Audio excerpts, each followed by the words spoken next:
রাসূলের বিরুদ্ধে গালি দেওয়া হলো, একটা মামলাও হলো না। আমি চিন্তা করি এই লোকগুলো কিয়ামতের দিন মুসিবতে যখন পড়বে আর বলবে, ইয়া রাসূলুল্লাহ আমিও তো আপনার উম্মত, আমার একটু পানি দেন। রাসূল বলবে, পাগলে পাইছে, তোরে পানি দিব? কেউ ওর বাপের বিরুদ্ধে কথা হইছে, তুই লাঠি ছোড়ালে দৌড়ে নামে গেছস, মামলা করছস। আর কারো স্বামীর বিরুদ্ধে হইছে, তাও প্রতিবাদ করলি।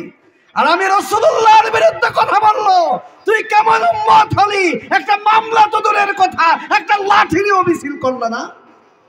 আজকে তুমি বলো তুমি আমার উম্মত। রাসূল যদি এই কথা বলে বসে, বাঁচার উপায় আছে? বরং তার উল্টাটা দেখেছি। যখন আমরা আলেমরা প্রতিবাদের ঝড় তুললাম, রাস্তায় নামলাম আল্লাহ রাসূলের শান এবং মান ইজ্জতকে ধরে রাখার জন্য, ওরা উল্টা আমাদেরকে বলল মৌলবাদী, আমাদেরকে বলল জঙ্গি, আমাদেরকে কত কিছুই না বলল।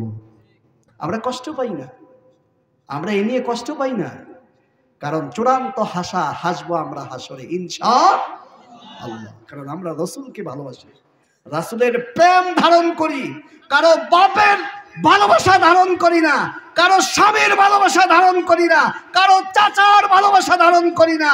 আমরা ধারণ করি হাসরে মিজানে ফুলসরাতে যিনি হবেন আমাদের কান্ডারি, সে নবী করিম সাল্লাল্লাহু আলাইহি সাল্লাম, তার ভালোবাসা আমরা ধারণ করি। কথা বলেন ঠিক কিনা? সেদিন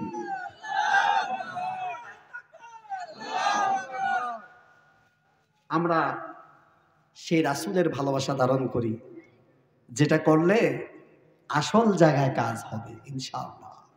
সম্মানিত হাজিরিন, ওরা জরুরি পার্লামেন্টে অধিবেশন ডাকলো।